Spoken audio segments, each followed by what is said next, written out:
2023-24ನೇ ಸಾಲಿನ ಪಠ್ಯಪುಸ್ತಕ ಪರಿಷ್ಕರಣೆ ಮುಕ್ತಾಯ ಆಗಿದ್ದು ಶಿಕ್ಷಣ ಇಲಾಖೆ ಪರಿಷ್ಕರಣೆ ಮಾಡಿದ ಪಠ್ಯ ನ್ಯೂಸ್ 18ಗೆ ಲಭ್ಯ ಆಗಿದೆ.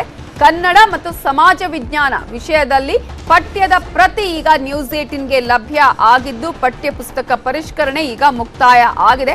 ಈ ಹಿಂದಿನ ಅನೇಕ ವಿವಾದಗಳು ಇದ್ದಂತಹ ಹಿನ್ನೆಲೆಯಲ್ಲಿ ಪಠ್ಯ ಪರಿಷ್ಕರಣೆ ಮಾಡ್ತೀವಿ ಅಂತ ಸರ್ಕಾರ ಹೇಳಿತ್ತು. ಬದಲಾವಣೆ ಮಾಡಿ ಹೊಸದಾಗಿ ಪಠ್ಯವನ್ನ ಈಗ ಸೇರ್ಪಡೆ ಮಾಡಲಾಗಿದೆ. ಅದು ಕನ್ನಡ ಮತ್ತು ಸಮಾಜ ವಿಜ್ಞಾನ ವಿಷಯದಲ್ಲಿ ತಲಾ 9 ಪಾಠಗಳನ್ನ ಸೇರ್ಪಡೆ ಮಾಡಲಾಗಿದೆ. ಸಮಾಜ ವಿಜ್ಞಾನದಲ್ಲಿ ಭಾಗ 1ರಲ್ಲಿ 6ನೇ ತರಗತಿಯಲ್ಲಿ ನಮ್ಮ ಹೆಮ್ಮೆಯ ರಾಜ್ಯ ಕರ್ನಾಟಕ ಅನ್ನೋದು ವೇದಕಾಲದ ಸಂಸ್ಕೃತಿ ಪಾಠ, ಹೊಸ ಧರ್ಮಗಳ ಉದಯದ ಪಾಠ ಇದ್ದು, ಸಮಾಜ ವಿಜ್ಞಾನ ಭಾಗ 2ರಲ್ಲಿ 6ನೇ ತರಗತಿಯ ಮೂಲಭೂತ ಹಕ್ಕುಗಳು ಮತ್ತು ಕರ್ತವ್ಯಗಳು, ಸಮಾಜ ವಿಜ್ಞಾನ ಭಾಗ 1ರಲ್ಲಿ 7ನೇ ತರಗತಿಯ ಜಗತ್ತಿನ ಪ್ರಮುಖ ಘಟನೆಗಳು ಅನ್ನೋದನ್ನು ಸೇರ್ಪಡೆ ಮಾಡಲಾಗಿದೆ. ಮೈಸೂರು ಮತ್ತು ಇತರ ಸಂಸ್ಥಾನಗಳ ಪಾಠ ಈ ಒಂದು ವಿಚಾರಕ್ಕೆ ಸಂಬಂಧಪಟ್ಟಾಗಿರುವ ಪಾಠ ಕೂಡ ಸೇರ್ಪಡೆಯಾಗಿದೆ. ಇನ್ನು ಸಮಾಜ ವಿಜ್ಞಾನ ಭಾಗ 2 ಸಾಮಾಜಿಕ ಮತ್ತು ಧಾರ್ಮಿಕ ಸುಧಾರಣೆಗಳು, ಸ್ವಾತಂತ್ರ್ಯ ಸಂಗ್ರಾಮ ಸಮಾಜ ಭಾಗ 1ರಲ್ಲಿ, ಹಾಗೆಯೇ 10ನೇ ತರಗತಿಯ ಭಾರತಕ್ಕಿರುವ ಸವಾಲುಗಳು ಹಾಗೂ ಅವುಗಳ ಪರಿಹಾರೋಪಾಯಗಳು ಇವೆಲ್ಲವನ್ನ ಕೂಡ ಈಗ ಸೇರ್ಪಡೆಗೊಳಿಸಲಾಗಿದೆ. ಇದರ ಬಗ್ಗೆ ಇನ್ನಷ್ಟು ಡೀಟೇಲ್ಸ್ ಕೊಡೋದಕ್ಕೆ ನಮ್ಮ ರಿಪೋರ್ಟರ್ ರಂಜನ್ ಶಿರ್ಲಾಲ್ ಫೋನ್ ಸಂಪರ್ಕದಲ್ಲಿದ್ದಾರೆ. ರಂಜನ್ ಶಿರ್ಲಾಲ್, ಈಗ ಪಠ್ಯ ಪರಿಷ್ಕರಣೆ ಮಾಡಲಾಗಿದೆ, ಈಗ ಹೊಸ ಪುಸ್ತಕವನ್ನ ವಿತರಣೆ ಮಾಡಲಾಗುತ್ತಾ? ಯಾವ ಪಠ್ಯಗಳನ್ನ ಸೇರ್ಪಡೆಗೊಳಿಸಲಾಗಿದೆ? ನವಿತಾ, 2023-24ನೇ ಸಾಲಿನ ಪಠ್ಯ ಪುಸ್ತಕಗಳ ತಿದ್ದುಲೆಯನ್ನ ಮಾಡಿರುವಂತದ್ದು. ಅದು ಕೂಡ ಶಿಕ್ಷಣ ಇಲಾಖೆ ತಿದ್ದುಲೆಯನ್ನ ಮಾಡಿ ಈಗ ಆ ಒಂದು ಪಠ್ಯ ಪುಸ್ತಕಗಳ ಲೀಸನ್ನ ಬಿಟ್ಟಿದೆ. ಸೊ ಇದರಲ್ಲಿ ಯಾವ್ಯಾವ ಪಠ್ಯವನ್ನ ಕೈ ಬಿಡಲಾಗಿದೆ ಅನ್ನೋದನ್ನ ನೋಡೋದಾದ್ರೆ, 6ನೇ ತರಗತಿಯ ಪ್ರಥಮ ಭಾಷೆ ಕನ್ನಡದಲ್ಲಿ ನಿರ್ಮಲಾ ಸೂರತ್ಕಲ್ ಬರೆದಂತಹ ನಮ್ಮದೇನಿದೆ ಪದ್ಯಕ್ಕೆ ಕತ್ತರಿನ ಹಾಕಿ ನೀವು ಓದ ಮರುದಿನ ಚೆನ್ನಣ್ಣ ವಾಲೇಕರ್ ಅವರ ಇದನ್ನ ಸೇರ್ಪಡೆ ಮಾಡಿರುವಂತದ್ದು. ಇನ್ನು 7ನೇ ತರಗತಿಯಲ್ಲಿ ಪೂರಕ ಗದ್ಯ ಸಾಮಾಜಿಕ ಕಳಕಳಿಯ ಮೊದಲ ಶಿಕ್ಷಕಿ ರಮಾನಂದ ಆಚಾರ್ಯ ಇದನ್ನ ಪರಿಗಣಿಸಬಾರ್ದು, ಇದರ ಬದಲು ಸಾವಿತ್ರಿ ಬಾಯಿಪುಲೆ ಅವರ ಡಾಕ್ಟರ್ HS ಅನುಪಮಂ ಬರೆದಿರುವಂತಹ ಸಾವಿತ್ರಿ ಬಾಯಿಪುಲೆ ಅನ್ನುವ ಪಾಠ್ಯವನ್ನ ಸೇರ್ಪಡೆ ಮಾಡಿರುವಂತದ್ದು. ಜೊತೆಗೆ 8ನೇ ತರಗತಿಯಲ್ಲಿ ಗದ್ಯವಾಗಿರುವಂತಹ ಭೂ ಕೈಲಾಸ ಪಾರಂಪರ್ಯದ ನರಸಿಂಹ ಐತಾಳ ಇದನ್ನ ಪರಿಗಣಿಸಬಾರದು, ಇದರ ಬದಲಾಗಿ ಮಗಳಿಗೊಂದು ಪತ್ರ ಜವಾಹರಲಾಲ್ ನೆಹರು ಅವರ ಪಠ್ಯವನ್ನ ಸೇರ್ಪಡೆ ಮಾಡಿರುವಂತದ್ದು. 8ನೇ ತರಗತಿಯಲ್ಲಿ ಕೂಡ ಆ ಸಾಲವನ್ನ ಗೆದ್ದವರು JT ಗಟ್ಟಿ ಅವರ ಪಠ್ಯವನ್ನ ಪರಿಗಣಿಸಬಾರದು, ಇದರ ಬದಲಾಗಿ ಬ್ಲಡ್ ಗ್ರೂಪ್ ಅನ್ನುವಂತಹ ಪಠ್ಯವನ್ನ ಸೇರ್ಪಡೆ ಮಾಡಲಾಗಿರುವಂತದ್ದು. ಇನ್ನು 10ನೇ ತರಗತಿಯಲ್ಲಿ ನಿಜವಾದ ಆದರ್ಶ ಪುರುಷ ಯಾರಾಗಬೇಕು ಕೇಶವ ಹೆಗ್ಡೆವಾರ್ ಈ ಒಂದು ಪಠ್ಯವನ್ನ ಪರಿಗಣಿಸಬಾರದು, ಇದರ ಬದಲಾಗಿ ಸುಕುಮಾರ ಸ್ವಾಮಿ ಅವರ ಕಥೆಯನ್ನ ಸೇರ್ಪಡೆ ಮಾಡಲಾಗಿರುವಂತದ್ದು. ಜೊತೆಗೆ ಈಗ ನೀವು ಹೇಳ್ದಂಗೆ ಅವಾಗಲೇ ಶ್ರೇಷ್ಠ ಭಾರತೀಯ ಚಿಂತನೆಗಳು ಡಾಕ್ಟರ್ R ಗಣೇಶ್ ಅವರ ಪಠ್ಯವನ್ನ ಪರಿಗಣಿಸಬಾರದು ಅನ್ನುವಂಥ ನಿಟ್ಟಿನಲ್ಲಿ ಯುದ್ಧ ಸಾರಾ ಅಬುಬಕರ್ ಅವರ ಪಠ್ಯವನ್ನ ಸೇರ್ಪಡೆ ಮಾಡಿರುವಂತದ್ದು. ಜೊತೆಗೆ 9ನೇ ತರಗತಿಯಲ್ಲಿ ಅಚ್ಚರಿಯ ಜೀವಿ ಹಿಂಬ ಸತ್ಯನಾರಾಯಣ ಭಟ್ ಅವರ ಪಠ್ಯವನ್ನ ಕೈ ಬಿಡಲಾಗಿರುವಂತದ್ದು. ಇದಕ್ಕೆ ಬದಲಾಗಿ ಉರುಸ್ಗಳಲ್ಲಿ ಭಾವೈಕ್ಯತೆ ದಸ್ತಗಿರಿ ಆಲಿಬೈ ಅವರ ಪಠ್ಯವನ್ನ ಸೇರ್ಪಡೆ ಮಾಡಲಾಗಿರುವಂತದ್ದು. ನವಿತಾ, ಒಟ್ಟಾರೆಯಾಗಿ ಒಂದಿಷ್ಟು ಹೊಸ ಪಠ್ಯಗಳೊಂದಿಗೆ ಬದಲಾವಣೆ ಮಾಡಿ ಹಳೆ ಪಠ್ಯ ಏನು ಬಿಜೆಪಿ ಸರ್ಕಾರದ ಸಂದರ್ಭದಲ್ಲಿ ಪಠ್ಯ ಪರಿಷ್ಕರಣೆ ಮಾಡಿತ್ತು, ಕೆಲವೊಂದು ಪಠ್ಯಗಳನ್ನ ಆಡ್ ಮಾಡಿತ್ತು, ಆ ಎಲ್ಲ ಪಠ್ಯಗಳಿಗೆ ಕತ್ತರಿ ಹಾಕಿ ಈಗ ಹೊಸ ಪಠ್ಯಗಳನ್ನ ಸೇರ್ಪಡೆ ಮಾಡಿರುವಂತದ್ದು. Navita, okay, thank you Ranjan Shirlal ಡೀಟೇಲ್ಸ್ಗೆ.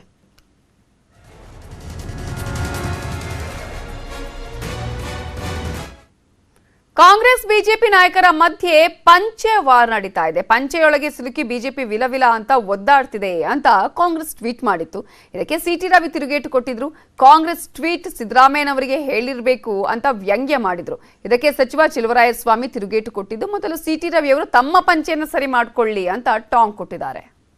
ಬಹುಶಃ ಅವರಿಗೆ DK ಶಿವಕುಮಾರ್ ಕಡೆಯವರು ಸಿದ್ದರಾಮಯ್ಯನವ್ರ ಮೇಲೆ ಟಾರ್ಗೆಟ್ ಮಾಡ್ದಂಗಿದೆ. ಹುಷಾರಾಗಿರೋ ಕೇಳಿ, ಸಿದ್ದರಾಮಯ್ಯನವ್ರಿಗೆ ಹುಷಾರಾಗಿರೋ ಕೇಳಿ. ನಾನು ಹೇಳೋದಂದ್ರೆ ಸಿದ್ದರಾಮಯ್ಯನವ್ರಿಗೆ ಹುಷಾರಾಗಿರೋ ಕೇಳಿ, DK ಶಿವಕುಮಾರ್ ಟಾರ್ಗೆಟ್ ಮಾಡ್ದಂಗಿದೆ, ಹುಷಾರಾಗಿರೋ ಕೇಳಿ.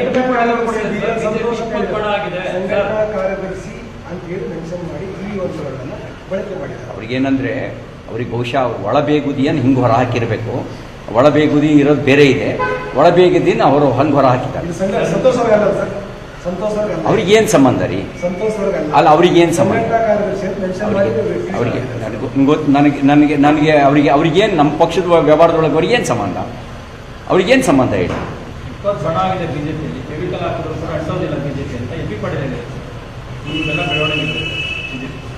ಯಾರ್ಯಾರ್ದು ಎಲ್ಲೆಲ್ಲಿ ಹರ್ಕೊಂಡು ಹೋಗುತ್ತೆ ಸ್ವಲ್ಪ ದಿನ ಕಾಯಿರಿ. ಯಾರ್ಯಾರ್ದು ಯಾವ್ಯಾವ ಕಡೆ ಎಲ್ಲೆಲ್ಲಿ ಹರ್ಕೊಂಡು ಹೋಗುತ್ತೆ ಅಂತ ಹೇಳಿ ಸ್ವಲ್ಪ ದಿನ ಕಾಯಿರಿ. ಭಾಳ ದಿನ ಏನು ಬೇಡ, ಭಾಳ ದಿನ ಬೇಡ. ಈಗ ನೋಡಿ, ಈ ಸರ್ಕಾರ ಬಂದು 1.5 ತಿಂಗಳಾಗಿದೆ. ಈಗಲೇ ಸರ್ಟಿಫಿಕೇಟ್ ಕೊಡೋದು ಬೇಡ, ಸ್ವಲ್ಪ ದಿನ ಕಾಯಿರಿ. ಆಮೇಲೆ ಎಲ್ಲವೂ ಯಾರ್ಯಾರು ಎಲ್ಲೆಲ್ಲಿ ಯಾವ್ಯಾವ ಕರ್ಕೊಂಡು ಹೋಗುತ್ತೆ ನೋಡ್ರಂತೆ, ಸ್ವಲ್ಪ ಕಾಯಿರಿ. ಪಂಚಾಯತ್ ಸರ್ಮಣ್ಕಳ ಕೇಳು. ಸಿ ಟಿ ರವಿ ಹಿಂಗೆ ಮಾತಾಡಿ ಜನ ಉತ್ತರ ಕೊಟ್ಟವ್ರೆ ಬಿ ಜೆ ಪಿಗೆ, ಮತ್ತು ಅವ್ರಿಗೂ ಸೇರಿಸಿ ಉತ್ತರ ಕೊಟ್ಟವ್ರೆ. ಈ ಯಾರನ್ನ ಈ ಸಾರಿ ಮನ್ಸಿಗೆ ಬಂದಂಗೆ ಮಾಡ್ತಿದ್ರು ಅವರಲ್ಲಿ ಒಬ್ಬರ ಇಬ್ಬರ ಉಳಿದಿರೋದು ಬಿಟ್ಟರೆ ಬಹುತೇಕ ಜನಕ್ಕೆ ಉತ್ತರ ಕೊಟ್ಟಿದ್ದಾರೆ. ನಾವು ಉತ್ತರ ಕೊಡೋಕ್ಕಾಗಲ್ಲ, ಜನವೇ ಉತ್ತರ ಕೊಡಬೇಕು. ಡೆಮಾಕ್ರಸಿನಲ್ಲಿ ಚುನಾವಣೆನೇ ಅಂತಿಮ, ಗೊತ್ತಾಯ್ತಾ? ಸೊ ಉತ್ತರ ಕೊಟ್ಟವ್ರೆ. ನಮ್ಮ ಪಂಚಾಯತ್ ಸರ್ ಮಾಡೋದು ಬೇಡ, ಅವ್ರ ಪಂಚಾಯತ್ ಸರ್ ಮಾಡ್ಕೊಳ್ಳೋ ಕೇಳು. ಈಗ 66 ಗೆದ್ದು ಅವ್ರಿಗೇನು ಬುದ್ಧಿ ಬಂದಿದೆಯಾ? ಅವ್ರು ಕಿತ್ತಾಡ್ತಾ ಇಲ್ವಾ? ನಾವೇನು ಕಿತ್ತಾಡ್ತಾ ಇದ್ದೀವ? ಡಿ ಕೆ ಶಿವಕುಮಾರ್ ಸಿದ್ದರಾಮಯ್ಯವ್ರು ಜಗಳ ಆಡ್ತಾವ್ರ? ಸುಮ್ಮನೆ ಏನೇನೋ ಅವರೇ ಏನೋ ಊಹೆ ಮಾಡ್ಕೊಂಡು ನಿಮ್ಮ ಮುಂದೆ ಹೇಳಿ ನಿಮ್ಮ ಹತ್ರ ಪ್ರಚಾರ ತಗೊಳ್ಳೋಕೆ ಪ್ರಯತ್ನ ಮಾಡ್ತಾರೆ. ನೀವು ಹೇಳಿ ಅವ್ರಿಗೆ. ಉಡುಪಿಯ ಮಲ್ಪೆ ಬೀಚ್ಗೆ ಪ್ರವಾಸಿಗರಿಗೆ ನಿಷೇಧವನ್ನ ಹೇರಲಾಗಿದೆ. ಕಡಲ ತೀರದಲ್ಲಿ 3 ರಿಂದ 3.2 ಮೀಟರ್ ಎತ್ತರದ ಅಲೆಗಳು ಅಪ್ಪಳಿಸುವಂತಹ ಆತಂಕ ಇರುವ ಹಿನ್ನೆಲೆಯಲ್ಲಿ ಮಲ್ಪೆ ಬೀಚಲ್ಲಿ ಪ್ರವಾಸಿಗರಿಗೆ ನಿಷೇಧವನ್ನ ಹೇರಲಾಗಿದೆ.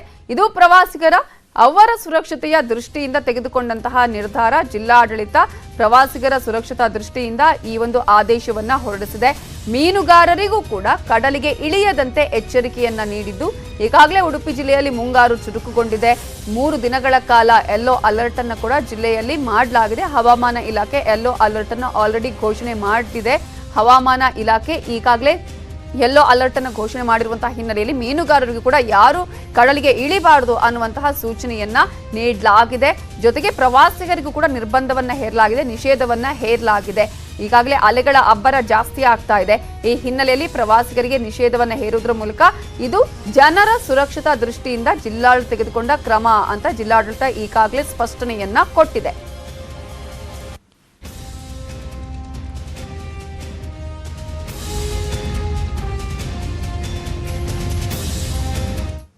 ಹಾಸನದಲ್ಲಿ ಅನಾರೋಗ್ಯದಿಂದ ಬಳಲ್ತಾ ರೋಧಿಸ್ತಾ ಇದ್ದ ಕಾಡಾನೆ ಸಾವನ್ನಪ್ಪಿದೆ. ಒಂದೇ ಜಾಗದಲ್ಲಿ ಯಾತನೆಯನ್ನ ಅನುಭವಿಸ್ತಾ ಇತ್ತು ಕ್ಯಾಪ್ಟನ್ ಕಾಂತಿ. ಹಾಸನ ಜಿಲ್ಲೆಯ ಸಕಲೇಶಪುರ ತಾಲೂಕಿನ ಮಠಸಾಗರದ ಬಳಿ ಈ ಘಟನೆ ನಡೆದಿದ್ದು 20ಕ್ಕೂ ಹೆಚ್ಚು ಕಾಡಾನೆಗಳ ಹಿಂಡಿನಿಂದ ಬೇರ್ಪಟ್ಟಿತ್ತು. ಕಾಂತಿ ಒಂಟಿಯಾಗಿತ್ತು, ಅನಾರೋಗ್ಯದಿಂದ ಬಳಲ್ತಾ ಇತ್ತು.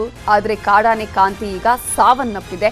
ಚಿಕಿತ್ಸೆ ನೀಡೋದಕ್ಕೆ ಅರಣ್ಯ ಇಲಾಖೆ ವೈದ್ಯರು ಅಧಿಕಾರಿಗಳು ಪ್ರಯತ್ನವನ್ನ ಪಟ್ಟರೂ ಕೂಡ ಚಿಕಿತ್ಸೆ ಫಲಕಾರಿಯಾಗದೆ ಕಾಂತಿ ಸಾವನ್ನಪ್ಪಿದೆ ಅನ್ನುವ ಮಾಹಿತಿ ಲಭ್ಯವಾಗ್ತಾ ಇದ್ದು, ಕಾಂತಿಗೆ ಕಾಡಾನೆಗಳ ಹಿಂಡಿನ ಚಲನವಲನ ಅರಿಯೋದಕ್ಕೆ ರೇಡಿಯೋ ಕಾಲರ್ ಅನ್ನು ಕೂಡ ಅಳವಡಿಸಲಾಗಿತ್ತು. ಆದ್ರೆ ಈಗ ಕಾಡಾನೆ ಸಾವನ್ನಪ್ಪಿದೆ.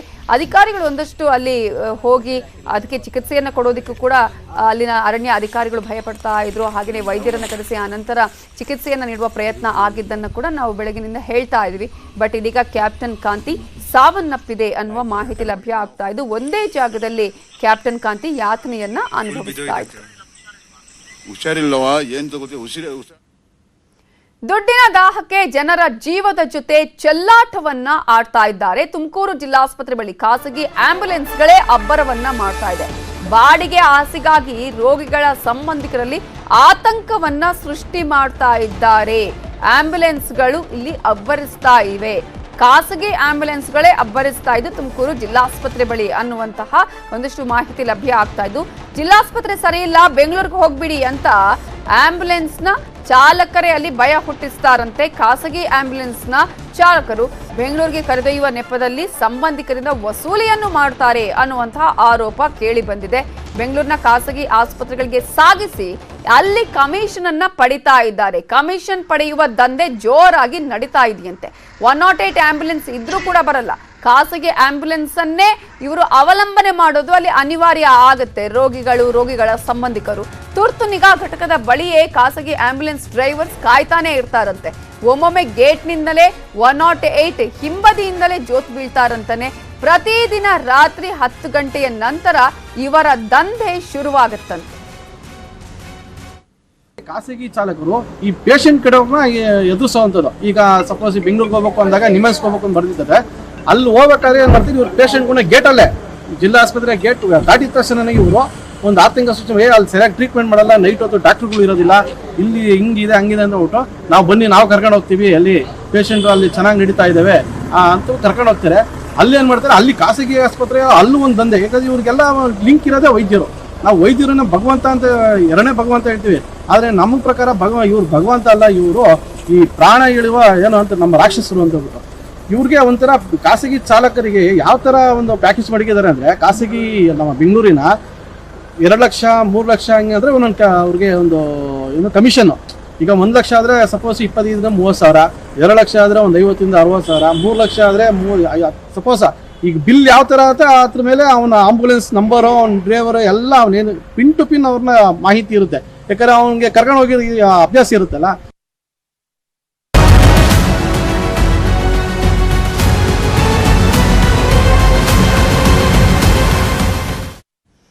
ಗ್ಯಾರಂಟಿ ಯೋಜನೆಗಳ ಮೇಲೆ ಸೈಬರ್ ಕ್ರೈಮ್ ಖದೀಮರ ಕಣ್ಣು. ನಕಲಿ ಲಿಂಕ್, ನಕಲಿ ಪೋರ್ಟಲ್ ಅನ್ನ ಹರಿಬಿಟ್ಟು ವಂಚನೆ ಮಾಡುವಂತಹ ಪ್ರಯತ್ನ ಸಾಗ್ತಾ ಇದೆ. ಈ ಹಿನ್ನೆಲೆಯಲ್ಲಿ ಗೃಹ ಜ್ಯೋತಿ, ಗೃಹಲಕ್ಷ್ಮಿ ಯೋಜನೆಗಳ ನಕಲಿ ಆಪ್ ಆಗಿರ್ಬೋದು, ಆ ಲಿಂಕ್ಗಳ ಮೇಲೆ ಈಗ ಸೈಬರ್ ಅಧಿಕಾರಿಗಳು ಕಣ್ಣನ್ನ ಇಟ್ಟಿದ್ದಾರೆ. ಸೈಬರ್ ಕ್ರೈಮ್ ಖದೀಮರ ಕಣ್ಣಿನ ಮೇಲೆ ಈಗ ಅಧಿಕಾರಿಗಳು ಕೂಡ ಕಣ್ಣಿಡುವಂತಹ ಪ್ರಯತ್ನ ಆಗಬೇಕಾಗತ್ತೆ. ನಕಲಿ ಲಿಂಕ್ ಪೋರ್ಟಲ್ ಹರಡೋದಕ್ಕೆ ವಂಚಕರು ಯತ್ನ ಮಾಡ್ತಿದ್ದಾರೆ. ನಕಲಿ ಆ್ಯಪ್ಗಳನ್ನು ಮಾಡೋದು ಅಥವಾ ಆ ಲಿಂಕ್ಗಳ ಬಗ್ಗೆ ಈಗ ಪೊಲೀಸರು ಹದ್ದಿನ ಕಣ್ಣಿಟ್ಟಿದ್ದಾರೆ. ಲಿಂಕ್ ಆಗಿರ್ಬೋದು, ಪೋರ್ಟಲ್ ಬ್ಲಾಕ್ ಮಾಡಿ ಸೈಬರ್ ಕಳ್ಳರ ಪತ್ತೆ ಹಚ್ಚುವಂತಹ ಕೆಲಸ ನಡೀತಾ ಇದೆ. ಈಗಾಗಲೇ ಗೃಹಲಕ್ಷ್ಮಿ ಆಗಿರ್ಬೋದು, ಗೃಹ ಜ್ಯೋತಿ ವಿಚಾರಕ್ಕೆ ಸಂಬಂಧಪಟ್ಟ ಹಾಗೆ ಆ್ಯಪ್ಗಳ ಮೂಲಕ ಮತ್ತು ಲಿಂಕ್ಗಳ ಮೂಲಕ ಜನ ಅಪ್ಲಿಕೇಶನ್ ಅನ್ನ ಹಾಕಬೇಕಾಗತ್ತೆ. ಆದರೆ ಈಗ ಕೆಲವು ಈ ರೀತಿಯ ಲಿಂಕ್ ಇದೆ ಅಂತ ಹೇಳಿ ಅಥವಾ ಈ ರೀತಿಯ ಆ್ಯಪ್ಗಳನ್ನು ಮಾಡುವುದರ ಮೂಲಕ ಇಲ್ಲಿ ವಂಚನೆ ಮಾಡುವಂತಹ ಪ್ರಯತ್ನವೂ ನಡೀತಾ ಇದೆ.